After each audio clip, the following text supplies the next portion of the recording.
though the Super Bowl is over, people are still talking about the commercials that aired. Some were happily entertained by the ads and others were not. So which brands were able to connect with consumers and which ones did not? Well, the statistics are in, and Peter Daboll, the CEO of ad effectiveness firm Metrix, is joining us now to talk about them. It's great to have you again, Peter. Thanks, Abby. Good to be here. It's great to have you again, as I said. Before we get into the specific results, can you remind us how Metrix measures the effectiveness of the ads?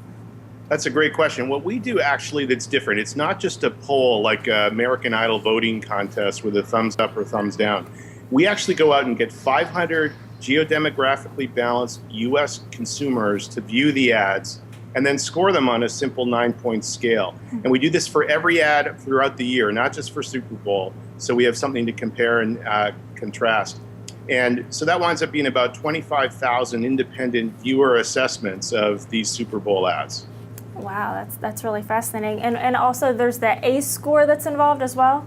Yes, so we asked essentially 9 questions, and those are kind of melded together with a model and comes up with an ACE score, and that's a 0 to 950 scale, kind of like a credit score, that essentially rates the ads on the most important attributes that drive the effectiveness of the ad. Not just how likable it is, but whether the ad is effective in connecting with consumers and motivating purchase and behavior change.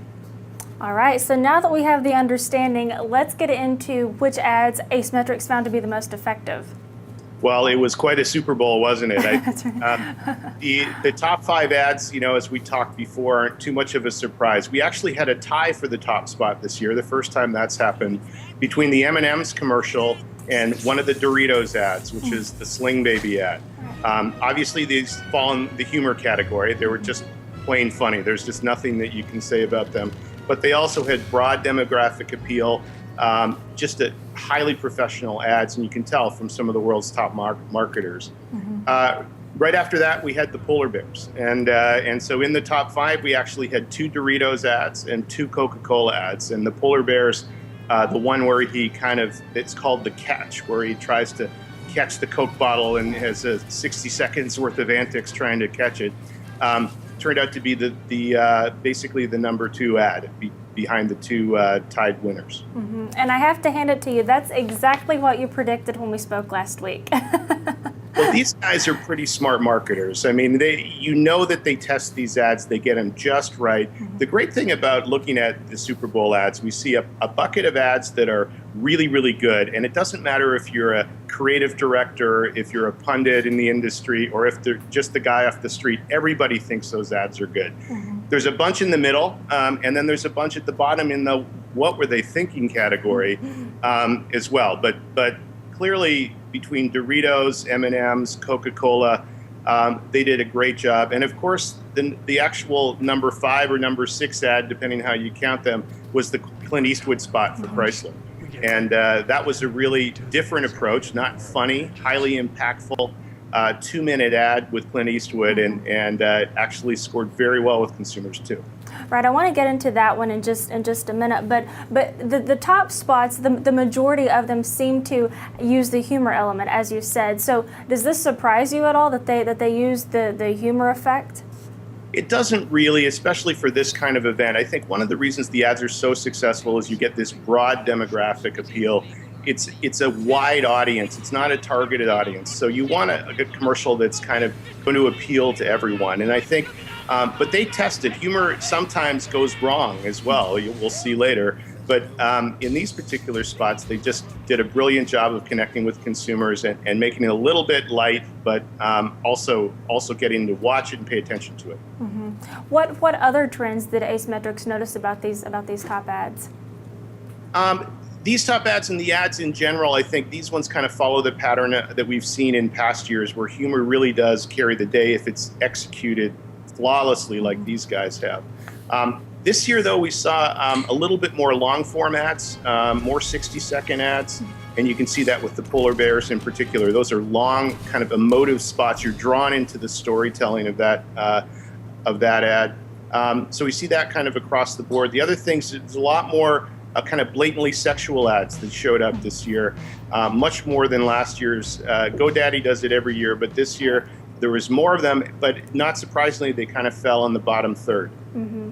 Right. Well, the Chrysler ad that you mentioned, it's Halftime in America ad. What stands out about this? And there is some controversy around it, but why do you think that it was so effective? Well, I think it's partly the juxtaposition of just what we said before. It clearly wasn't the M&M's funny ad. It was serious. It took a little while to understand what the ad was about. Some people thought it might have even been a political ad or something early on. I think the ad just showed that because it's such a wide audience, it communicated a lot of information, but most importantly, it had the highest relevance scores that we saw across all the Super Bowl ads. People really connected to it. And so it was kind of a hit, and it really did well with both men and women and kind of across the board. So it wound up being a standout ad, even though it was serious. Just like there's another GE ad that was very close to it, where they were talking about building refrigerators in Louisville, of all things, but actually still resonated with consumers as well. Right, and the Chrysler ad, not only did it make the overall effective list, but it also topped the automotive category. But what were some of the others that did well in the auto category? Well, right next to it in the rankings was Ferris Bueller, which was a totally different approach and kind of a longer form takeoff on the movie. It's remarkably, he looks exactly the same age, but that did very well with viewers. That was the second automotive ad. We saw a couple of funny ones, and then we saw a couple ones that didn't do very well, that were kind of polarizing. The Kia ad with the guy's kind of dream with Motley Crue and all the celebrities, not so hot with women, and so didn't do as well on the overall score. Right. Well, now let's get into some of those ads that were the least effective. What were they? Well, the least effective that we calibrated were a couple of surprises, actually. First of all, the Beckham ad. We talk about sex sells. That ad was just terrible and really scored poorly. The only demographic group that liked that ad was women over 50, surprisingly. Most people thought it was just kind of long, boring, over the top. Really didn't do very well at all. The other two that were on the list were a little bit surprising were Budweiser. Budweiser is a pro here. They've been in the Super Bowl as long as anyone. But the Budweiser Platinum ads, the Bud Light Platinum, really were just fuss and did not do well at all. And then we had the Hulu ad, which is the one about the laboratory that was somewhat incomprehensible of what they were trying to do. Consumers did not like that one at all. Yeah, and it is interesting, especially about Budweiser, because they are sort of known for having these decent ads, but just this year they just didn't hit the mark. They didn't, and those ones, especially with the blue bottle, everyone was, the verbatim comments we got were, so what is it? What's with this product? I don't know anything about it. So it's also a lesson when you're launching a new product on such a big venue, you still have to communicate some information about it, what it's about, or people are confused. Right, and of course you mentioned the Hulu ad, and prior to the game we did talk about the internet companies and how badly they have done in the past. So why do you think this year was no different?